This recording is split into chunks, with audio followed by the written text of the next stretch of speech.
We got a coolant leak on an Audi? What the hell are you doing, Alec? We got a 2016 Audi Q5 with 95,000 miles on it. Belongs to an old fire captain of mine. He wants some help fixing it. So let's tear into this thing, see what's wrong.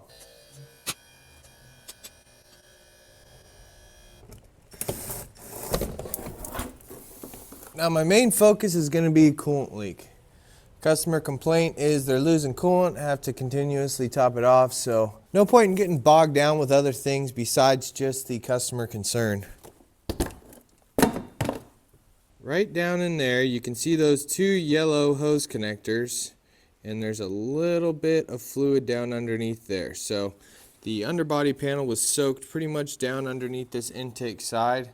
So I suspect my leak is coming from that area. It's pretty buried, so the first thing I'm going to do is put some pressure into the cooling system. That way I can ID exactly where it's coming from. I just got this cooling system adapter in the mail. I ordered it off of eBay, and it is an AST cooling system adapter for these later model Audis. So we're going to get that threaded down into the expansion tank. Now for anybody taking on cooling system work, I highly recommend that you get a cooling system pressure tester and buy adapters that fit to your vehicles. It's just such a useful tool to have, and I'm not comfortable doing any cooling system work without using one to diagnose and then using one to test afterwards to make sure that my leak is nice and sealed up. Hook up our cooling system pressure tester. Hopefully this cap works with my machine. If it doesn't, I'm going to be bummed. Alright, that looks good. Throw a little bit of pressure into the system. You just start low, 5, 6, as much as it takes to find the leak. Seeing any sign yet. So we got some drippage coming off of the pan, and if we chase those streams, they go up and then they're coming off the block right there.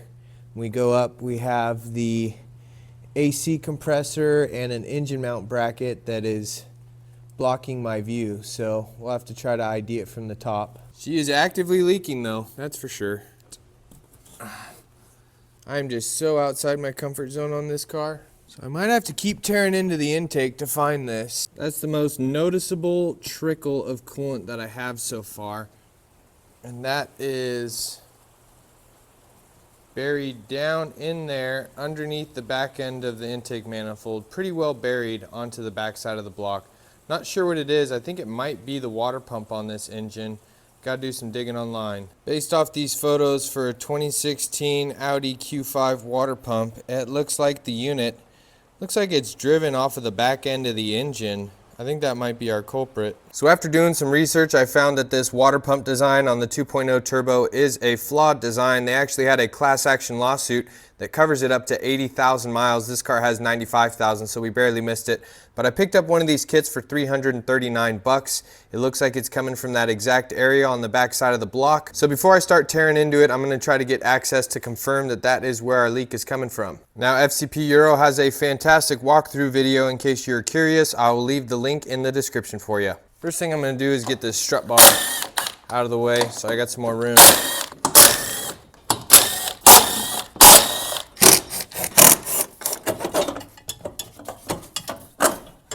Now the reason why I think this water pump is leaking is you can see that coolant there on the side of the block, and that is directly underneath the water pump. The water pump mounts up against the side of the block right here. So it mounts up into the back like that, and then there's like a belt driven off of the flex plate or the flywheel or something, and it comes up and mounts up onto there.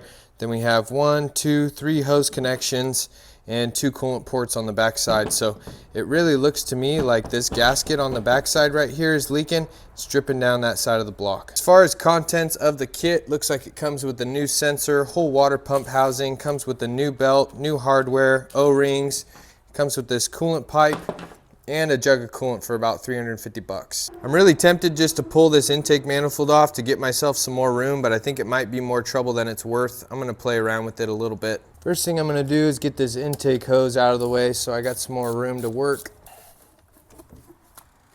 All right, I'm gonna get this throttle body out of here next, but I don't know how these Audi connectors work. Pretty much the first Audi I've ever worked on. 4 T30s that hold this throttle body on. I'm not draining the cooling system yet because if I can get access and put pressure into the bottle, I can confirm where my leak is. So I still haven't confirmed, and I'd like to before I move forward ripping this thing apart, because I don't like guessing. I don't want to just guess where this coolant leak's coming from. I want to know for a fact so I can confidently go through and tear this thing apart. I want to lose that throttle body gasket. There's our throttle body. I'm going to pop off this wiring loom holder, because I think with this out I'll be able to get good visual access to the water pump. Little loom clip on the bottom. All right, we got some really good access into the water pump now. There's the mounting hardware. There's the coolant pipe, runs backwards. So let's put some pressure into the cooling system, confirm that leak. Yeah, you know, you should definitely confirm your leaks before you go replacing parts. I don't want to teach you guys the wrong way. Yes, it's a very common item, but I can't, with peace of mind, just guess on this job and hope that the coolant leak is there. And it's leaking pretty good, so we only need to put about a couple PSI into it. See that little coolant puddle right there? Just spray it away. And it comes right back, right from underneath that water pump. All right, now we can release the pressure now that we know where that leak's coming from. All right, I got my lift set up. I'm gonna bring it up a little bit so I can get the coolant drained out of it. I don't wanna go too high though, because this car naturally sits pretty high. I want a comfortable working height. I'll probably go to the first lock, or just dump the coolant and then bring her back down. See, this would be way too high to comfortably work. So I'm gonna dump the coolant and bring her back down. Looks like it's a quarter turn.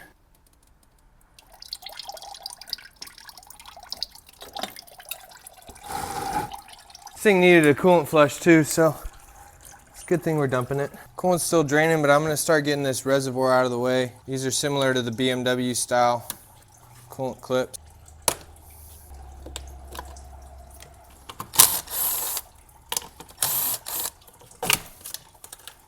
Coolant sensor on the bottom. Still just a mess of hoses and wires and cables. Next, I'm gonna pop this coolant hose clip up, DC this lower coolant hose, DC this second coolant hose. Got a BMW style clip on it. Intake manifold bracket here. I'm gonna pop this off. I don't have this 12-pointed Torx type, so I'm gonna try just a regular Torx. This might bite me in the ass, but no, I don't have those sockets. Let's see if we can get lucky. Ooh, we got lucky. I got it out with the Torx. Yeah, I didn't have that, so I used a Torx and it worked. I haven't used these in a long time. This is my snap-on pressure hose clamp plier set. Pretty cool. You just ratchet them and they squeeze. There's this hose right here with a pressure clamp that's at a weird angle, so I'm gonna tighten that, twist. Gotta love having the right tool for the right job. What's next? I don't know. I don't know what I'm doing on this car. There's another hose back here. This is what it looks like. It goes into the heater core. Let's get that clip back on. Okay, I'm gonna DC this connector here. You go there. Okay, now I'm taking out the hardware for the coolant crossover pipe, the two T30s. There's number 2, but you're a little buried, aren't you? Need some more extension. Nice. Coolant pipe is out. This bit right here is actually the belt cover, so now I need to take that T30 out and that T30 out and take that plastic cover off, because this thing has this funky weird belt that drives it off the backside.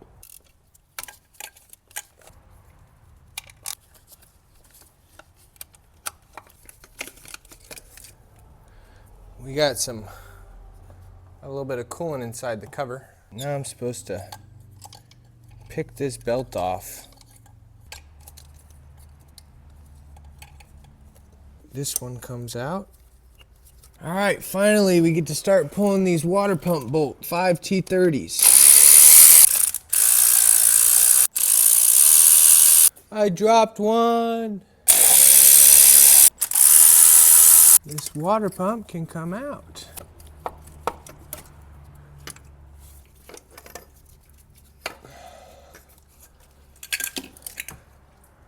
I wonder where it failed. Looks pretty weird that this gasket is pushed up like that. It definitely wasn't from me removing it, so let's compare it to the new one. This little piece of plastic right here fits on to there, right there.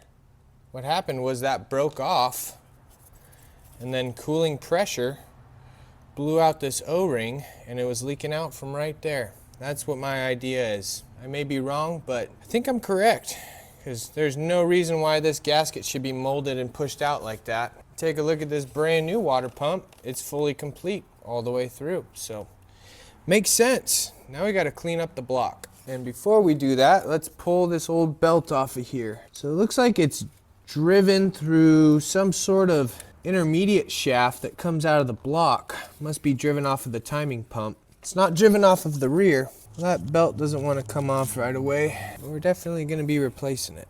We'll worry about that belt afterwards. Next step, a little bit of red Sotch Brite. Maybe back it up with a little brake cleaner.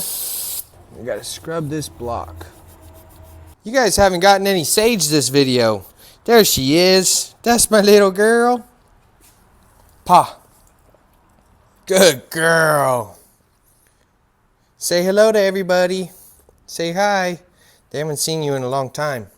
There was some O-ring material really etched into that block surface, so I hit it with a die grinder real quick, make fast work of it. I need a short 24mm socket to turn the crank over, so I'm gonna go run to O'Reilly. I'll be right back. Let's take the giveaway car. Watch your tail. Now, if you don't know, I'm giving away this BMW 325i. It's a 2006. I just finished restoring it. And for all those people that were talking about the headliner, check it out, guys. I just reupholstered it. You'll see it in part 2. I'm picking the winner on February 28th, so I'll put the link in the description of this video for the video that tells you how you can enter to win this beautiful car. By the way, guys, I read and reply to every single comment that you leave on my videos. Sometimes it takes me a little while, but I appreciate all the feedback, and I saw you guys had mentioned the sunroof cover. I didn't notice it until I started editing the giveaway video, but I just reupholstered it yesterday with some really nice matching fabric. There's also a couple more repairs tucked into video number 2, so be sure to enter that giveaway. Like I said, I'm picking the winner on February 28th. You guys still got some time. Blow that video up. Is that not the cutest dog in the world? Half-inch drive 24. I leave the shop for 5 minutes. All the chickens think they can move in and poop on my floor. Get out! Out, out, out, out, out. What are you so hoppy about? Huh? What are you hopping about? Go!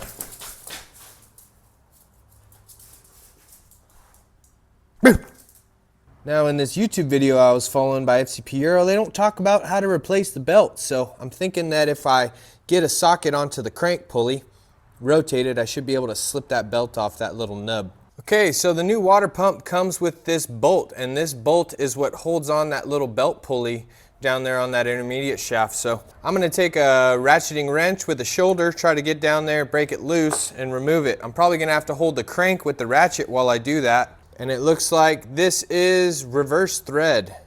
Lefty tighty, so we're gonna have to go to the right. Stacy's mom has got it going on. She's all I want, and I've waited for so long. I'm in love with Stacy's mom. Not gonna lie, it's kind of a stupid design, Audi. I don't really know what you were going for with this one. I broke it loose. Now I gotta try to get this thing off. Woo! Got it. There you go. Reverse thread bolt, there's that sprocket. Now, we can get this belt out. So I roughed up the teeth a little bit trying to pick it out, so I had to replace it. But there you go. Sorry guys, there's no way to get you a good camera angle right now. Not until I get this snugged up. Alright, I got that as tight as I could get it. It wasn't easy, but you gotta use a rigid ratcheting or non-ratcheting 12mm wrench. Just remember that bolt for that sprocket is reverse thread. Always good to match your O-rings up, make sure that they're the same size.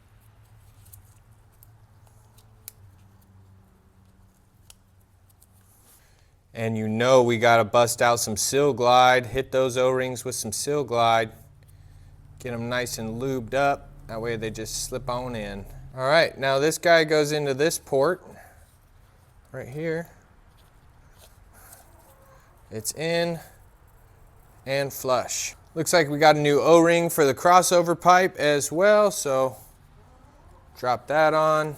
Hit that with some Sil-Glyde too. Silicone grease will do, but I just like Sil-Glyde. Been using it for years. I'm gonna put a little touch of Sil-Glyde into this oil cooler pipe fitting too. All right, time to put this pompa de agua back in.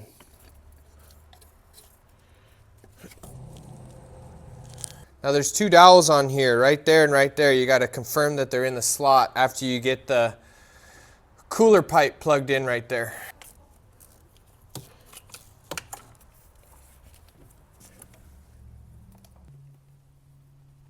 Water pump is fully bolted in. We gotta rotate this belt back on. Ratchet keeps falling off. Belt is flush. Man, Audis have such a tight fit in front of the radiator. Get out of here, Patty. This is Chicken Patty. If you didn't notice, I gave all my chickens chicken food names. So this is Patty. She's pretty. Now this belt cover goes back on. Stupid cover, dude. Oh, now you just want to fall in. Real cool.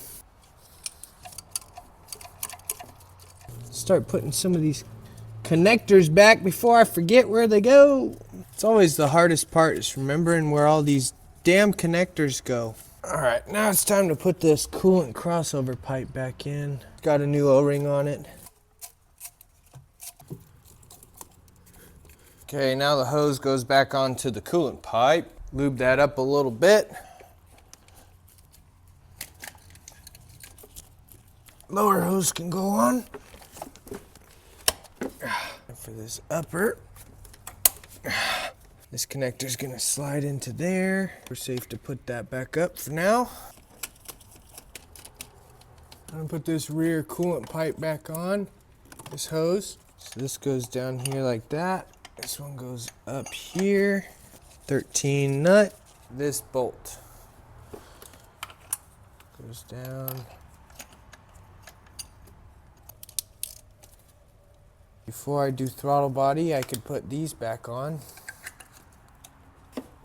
That goes there. That goes there. That goes there. And this clips onto the bottom like that. Now throttle body goes back in. Okay, now we're getting this throttle body back in. It doesn't have a molded gasket. It'd be nice if it did. It don't. Whew, she's going back together. Hope I didn't forget anything.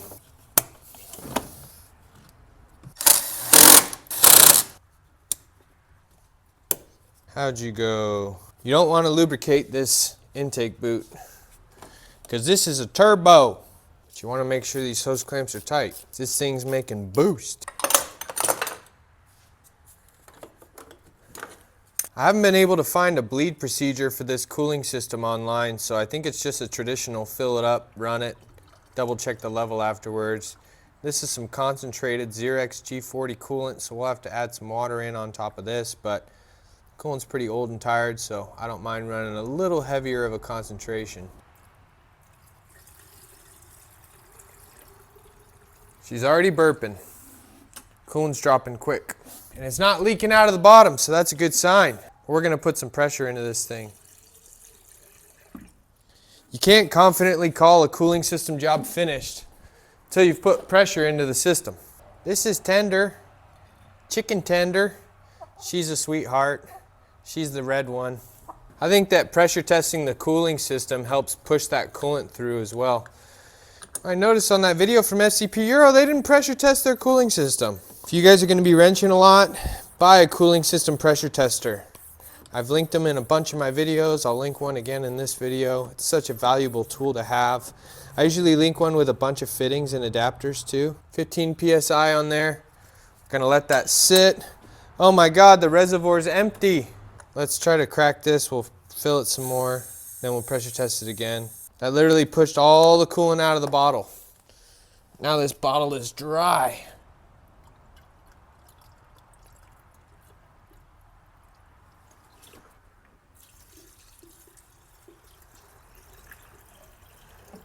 Messy boy.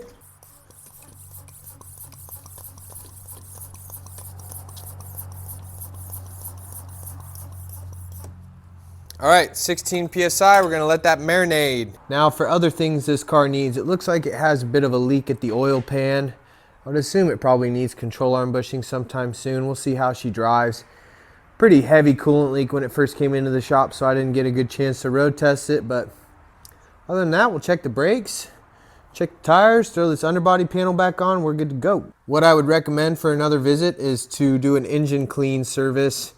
Pull all the panels off the bottom, degrease all of it, then we can have a good idea, good clean slate on where that oil leak's coming from. But it has a leak at the pan, I think. And I'm quite positive we have a leak at the valve cover too. You just see a lot of this buildup coming down here. Other side looks pretty decent, but it doesn't look too bad to do the valve cover on this one. This underbody panel leached a bunch of oil down onto my concrete, so I gotta get that cleaned up and clean this up. Chickens are chickening. Gotta clean up this Earl.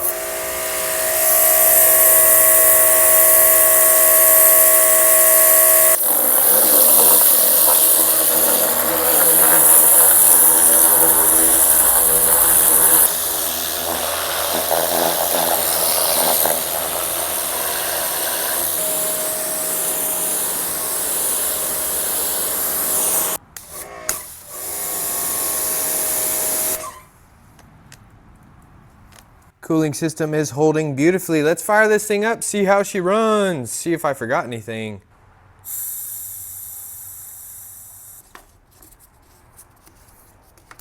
Got her up in the air still. We should be all good to go. Let's put this key in the ignition, see what happens.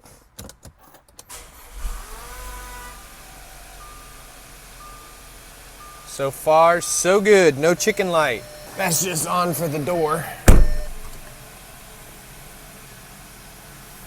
Okay, now what we're gonna do is, turn off engine check coolant level. I forgot the coolant level sensor. Yep, there's a little sensor down here and I just forgot to plug it back in.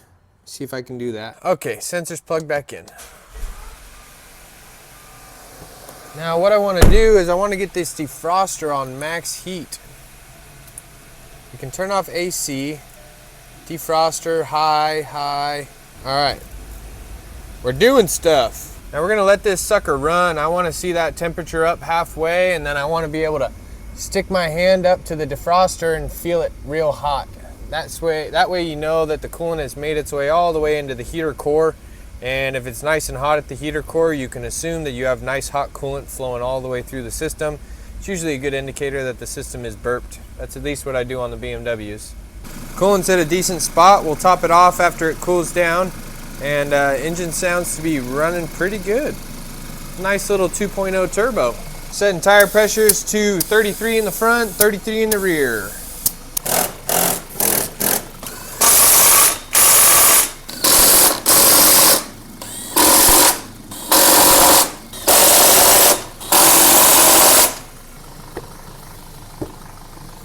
So I've been holding the RPMs up between 2,000 and 4,000.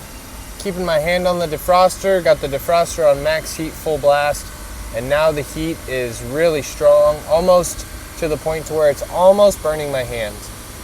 That's exactly what I look for on the E39s, E46s, the older style cooling systems that don't have an automatic bleed procedure. Plus our temp is to the halfway mark, which is all gravy, so I believe we are fully bled. Our coolant level looks great, and we're gonna let this thing naturally cool down overnight. Top it off in the morning, then we'll get this all cleaned up. Next day, coolant dropped down a little bit. Let's get her topped off and get this puppy cleaned up. Screw these Audi Torx. Dollarhide, you're getting some 8mm trim screws because they're just far superior. BMW's just better like that. I get it, BMW has quarter turns too, but they are not Torx, and they go up way easier than these. Okay, fasten. Way more supported than it was before. Just had to get creative with the hardware.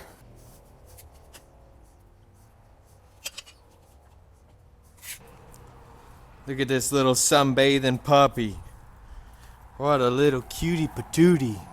Hi, sweetie. Now you know we got to go above and beyond on this thing. We're going to pressure wash the engine bay, get all that tidied up, and then we're going to give this thing a wash on the exterior. Got some new detail products I want to test out. Now my favorite for engine bays is definitely this little turbo nozzle. It's just got like a little wiggle nozzle in it, and it does these high pressure circles. We're just gonna give this thing a light spray. Of course, keep in mind you want to avoid any electrical connectors, but we're just trying to knock the dirt off.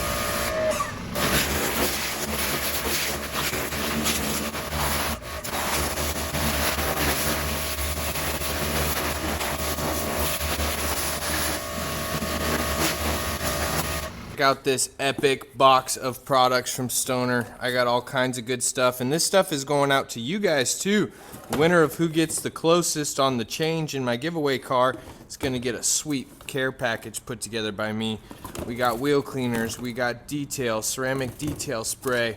I really want to test out this iron and wheel cleaner, so I think I'm gonna test this on my buddy's Audi. See how this stuff works. I commented on my giveaway video for wheel cleaners not to get them wet first, so I'm going to try this iron remover on a dry wheel.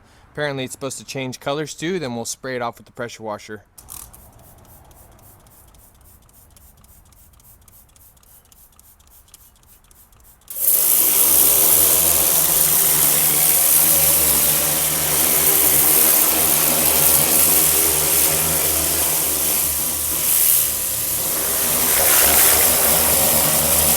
It did pretty good.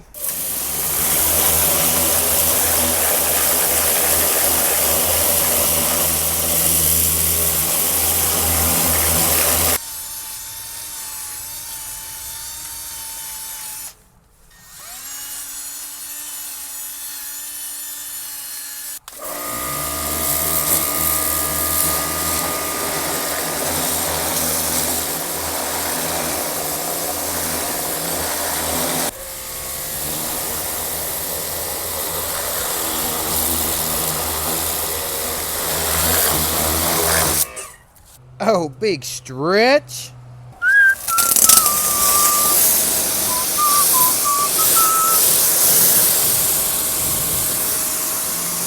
You got a lot of this like lichen type fuzz growing all over the place because we live in the Pacific Northwest. Pressure washer makes great work of it. Just blast that all out of the cracks. Time for the Stoner foam cannon, baby.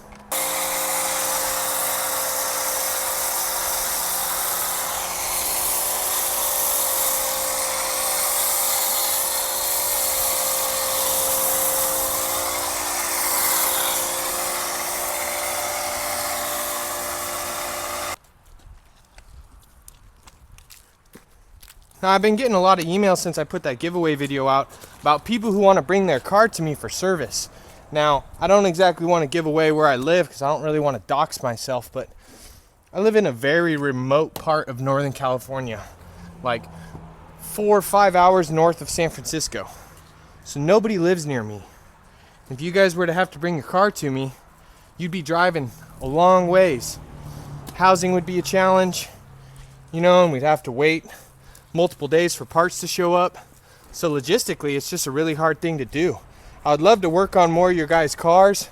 I'd love to make more money doing it, but logistically, it's just such a challenge. So to everybody that's been reaching out through the channel about getting your cars serviced, I mean, if you guys live somewhere up near the Oregon border towards the northern part of California, then we can make it work. But most of you guys, even in the Bay Area, it's a pretty far drive. This brush is made for washing cars, guys, so don't be getting all keyboard warrior on me in the comments. It's made for washing cars. It even has a hose plug-in on the backside. It doesn't scratch. I've used it on a lot of cars, and I keep it clean. I spray it out after every use.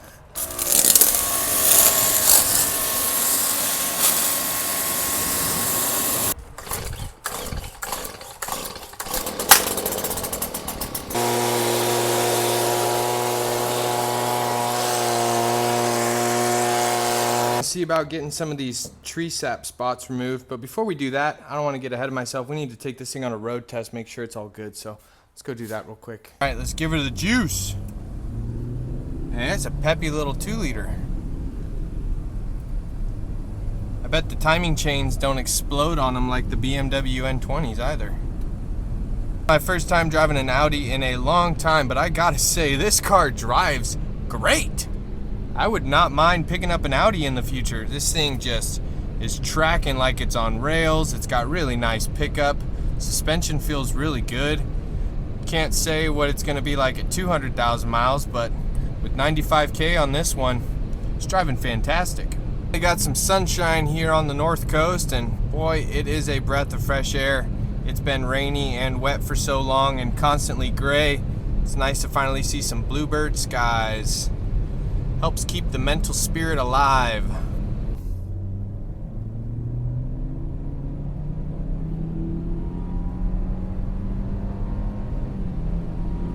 Nice. She's a peppy little 2-liter. A little over 8 miles on her, and she drove great. I'm actually quite impressed with how this Audi performs. Let's try to clean up some of this tree sap. We're going to use this Stoner tar and sap remover. Stuff works pretty dang good. Man, you've been parking under some trees, huh, man? That's a big old chonker right there. Sap chunky boy. That's a chunky boy.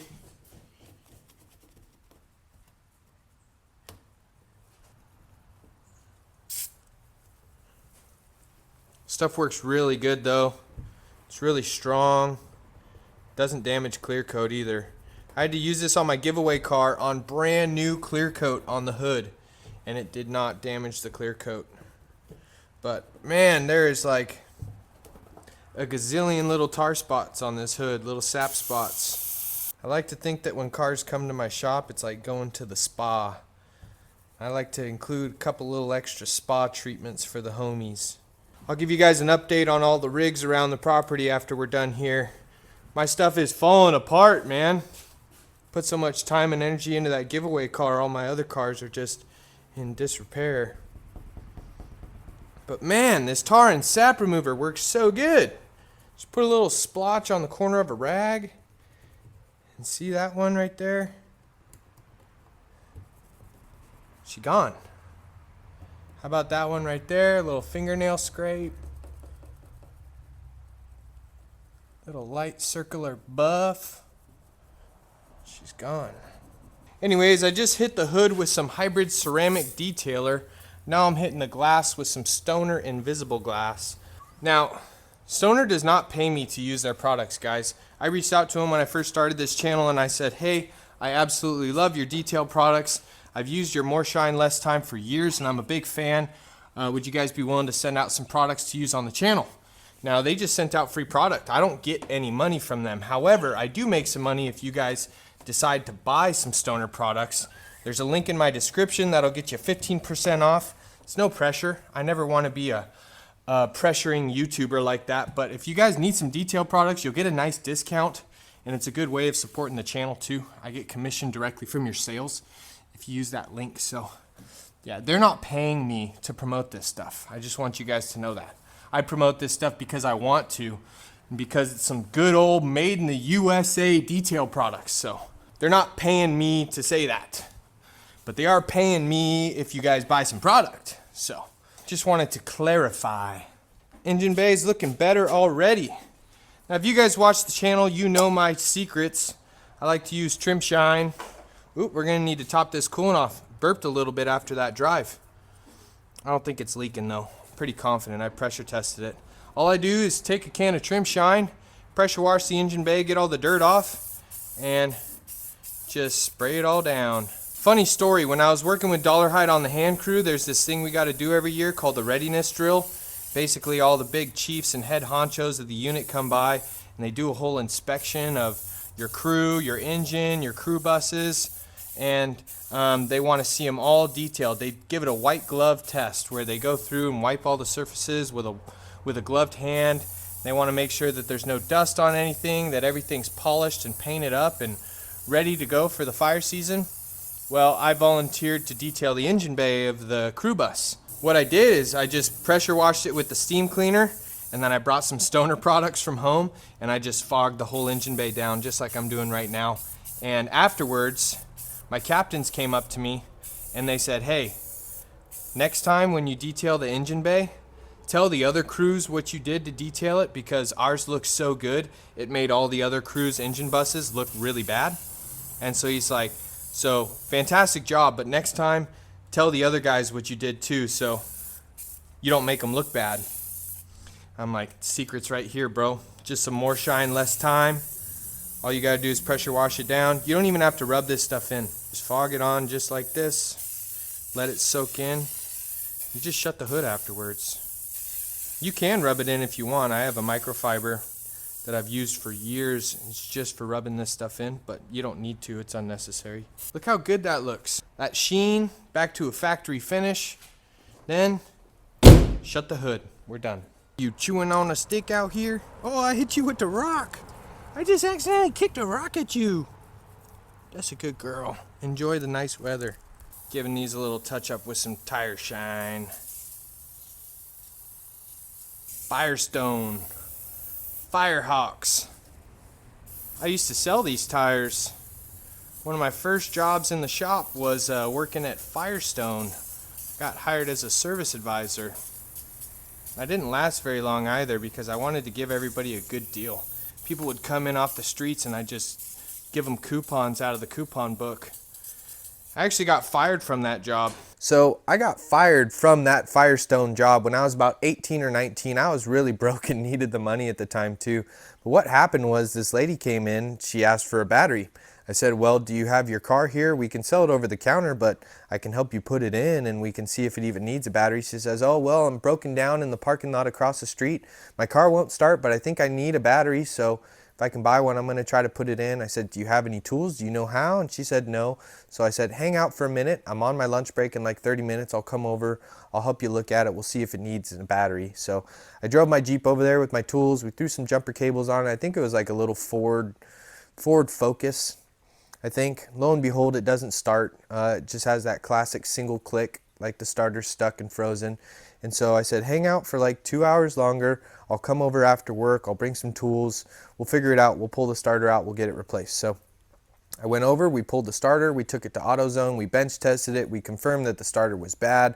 I showed her why. It was a great experience. Took it back, threw it in the car. It was a pretty easy repair. She said, how much do I owe you? And I said, honestly, whatever you think is fair. I didn't really have any labor rates, and I hadn't charged many people for work at that point in my life yet. She wrote me a check for $300, and that was the most amount of money I had ever received from a single job like that, and it absolutely blew me away. I was on food stamps at the time, and I was dead broke. I was eating top ramen on my lunch breaks at work.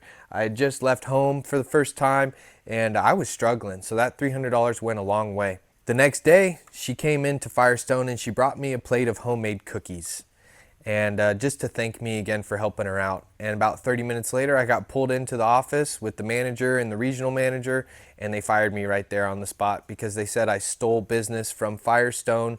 I should have had her get the car towed across the street, which she didn't have AAA. She would have had to pay like $100 on top of that for a tow, and they fired me when I was about like 18 or 19. And looking back, I would not change a single thing that I did. I would rather help that gal and lost my job than have kept that job to begin with. And you know, it turned into a lot of great opportunities. I started doing mobile mechanic work as I started learning. I got a job at Mazda as an apprentice after that and did some more mobile mechanic work. But yeah, I got fired from Firestone because I wanted to help somebody who was in need. You know, so I'm glad I was able to move on from that job, and it opened up all kinds of doors later on. But yeah, it's the only job I've ever been fired from in my life. And the reason was I helped a lady install a starter when she was broken down in a parking lot. End of story time. Let's get back to the Audi. In total, the invoice for this one is $820. It was about $380 for the water pump kit, an additional $60 for the cooling system adapter. Then I charged 5 hours of labor at $75 an hour for $375. My next jobs, whether it be friends, family, I'm increasing my labor rate to $100. But I quoted dollar hide around $800 for the repair based what I saw online, and it was an accurate price, so I wanted to keep it around there. This came out to $820. What else is going on around here? All of my cars are in disrepair. My truck has been sitting for way too long. I took it out to the beach the other day.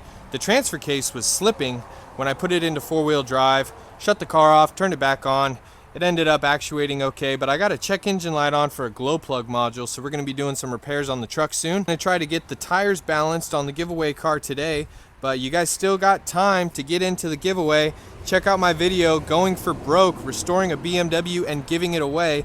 This beautiful 2006 BMW 325i is going to a winner, and I'm choosing that winner on February 28th. There is absolutely nothing that you have to pay to enter to win. All you have to do is watch the video, subscribe to my channel, and I'll tell you exactly how you can enter before February 28th on my video, Going for Broke, restoring a BMW and giving it away. I've also done a couple other repairs that I don't want to spoil yet, but you guys will see those in part 2. This one's got a coolant leak that I need to fix. Also, I jumped my giveaway car the other day because the battery kaputzed, and I got a yellow brake light and a DSC light on this one, so I need to plug in and get that fixed soon too. Last but not least, we got the BMW E30. I haven't given this thing some attention in the last couple weeks because I've been so busy with other projects, but it needs a new distributor and it needs a vacuum advance relay. There's a relay inside there that controls the vacuum advance solenoid that sends vacuum advance to the distributor. I've looked on eBay for it and I cannot find one. So if you guys happen to have that vacuum advance relay for a BMW E30, this is the M10, it's a 1984, reach out to me. I'd love to buy it from you because as of right now I have not been able to source one. I'm gonna wrap it up over here for today, folks. We're getting the Audi delivered back to the owner tomorrow, and then we're gonna keep plugging away on this work, and then we are hitting the road first thing in March after I choose that winner. So I want to give a quick shout out to all the support and the emails that have been coming in since the giveaway video, not to mention the new patrons and the new members on the YouTube membership program. You guys' support means a lot. I wouldn't be able to do this without you. We're going to keep pushing on and doing this thing full time until we make it, folks. And as always, folks, I hope you enjoyed, or I hope you learned something new, and I will see you on my next day off. Cheers.